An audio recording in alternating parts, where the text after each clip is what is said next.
The Department of Homeland Security issuing a rare terrorism bulletin today, warning about a heightened threat environment across the United States, which DHS believes will persist in the weeks following the successful presidential inauguration. In simpler terms, our security concerns aren't over, even with a peaceful transfer of power.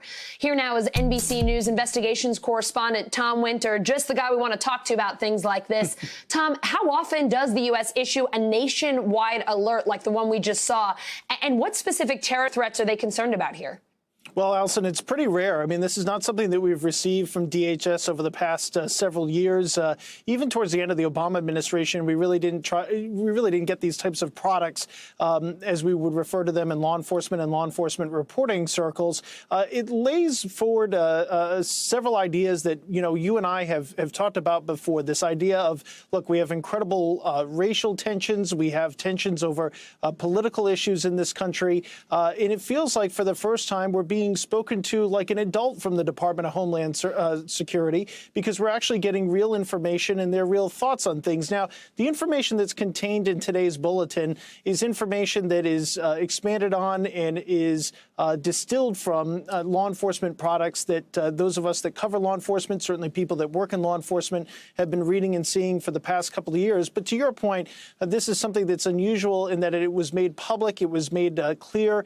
Anybody can go online and find the document. We've written about it. So this is a little bit more transparency than we've gotten. It's also not a very political document. It just talks about things in a very dry, anti-political sense. So I think that's important, too, from a standpoint of credibility, Alison. This bulletin issued by the acting Homeland Security Secretary because President Biden's nominee, Alejandro Mayorkas, has yet to be confirmed. If he is confirmed, what should Mayorkas be prepared to do to address these potential threats? I think he should be prepared to put out more specific documents than this. I think it would be helpful for the Department of Homeland Security to put forward more detailed information about the type of, as they put it, DVEs, which is domestic violent extremists. These are the groups that are on the fringe from a political standpoint of society that want to destroy things, damage things. I mean, I think it's important, and it was smart today that this document discussed issues like threats to infrastructure, critical infrastructure. I mean, we saw the bombing of an AT&T building on Christmas Day this year. And while that's not tied to what we saw at the Capitol, and the motive on that is not going to be believed to be tied to any of those type of political beliefs or ideologies, we are going to see more of that. That potential does exist. And I think the society has grown in its belief of conspiracy theories. It's certainly the domestic terrorism threat has grown because there's a bigger audience for it, Alison. It's tough to convince a lot of people in the U.S. to believe in the ideologies behind ISIS traditionally, but a lot more people might believe in some of the ideologies that we saw on January 6th at the Capitol. So I think it's something that's going to be high on their list. A question on the Capitol riots, Tom. The FBI says it's opened more than 400 investigations, but is still asking for tips on certain suspects. What's the latest on that? Right. So over 400 investigations, people that they're seeking to perhaps put charges on, 150 people charged that's out part of that pool. So today the FBI put out this poster, which essentially is a group of 10 individuals that they say they believe are responsible for the assaulting of a federal police or federal law enforcement, I should say. And of course, included in that is the Capitol Police, Alice. And so they really want to find out who these people are. They want people to call 1-800-FBI-TIPS. They want them to go to the website, FBI.gov/US Capitol.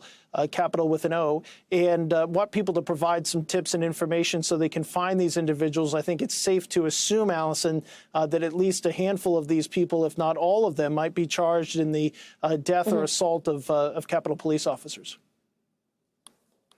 Tom, you also have some new reporting today that the leader of the far-right extremist group, the Proud Boys, went undercover and cooperated with the FBI back in 2013 to help with a series of drug and illegal gambling investigations. What went down there? Yeah, we're talking about Enrique Tarrio. This was somebody who was taken into custody 2 days before the Capitol riot and attack. It was taken into custody in Washington, D.C., and also had some high-capacity guns on his person. So somebody that was caught by the authorities there. That was, according to the reporting of my colleague, Pete Williams, information that came from the FBI. But back in the case that first hit the dockets in 2012, an arrest in 2013, Enrique Tarrio, that leader of the Proud Boys, was caught up in something totally unrelated to any sort of domestic extremism or violence, was involved in a scheme to take what was stolen tests for diabetes, market them and sell them well below the market rate in South Florida. Basically, in the course of that investigation and several others, he cooperated with the FBI. And then according to a court transcript, when they sought to reduce his sentence for that cooperation, apparently also worked as an undercover with City of Miami police officers and in law enforcement investigations there, including allegations of illegal gambling and marijuana grow houses. So he's been somebody who's been on law enforcement's radar for a long time, but apparently is quite the cooperator and an informant. Yeah, sure sounds like it. Tom Winter, always great to have you on. Thank you so very much. Sure. Thank you.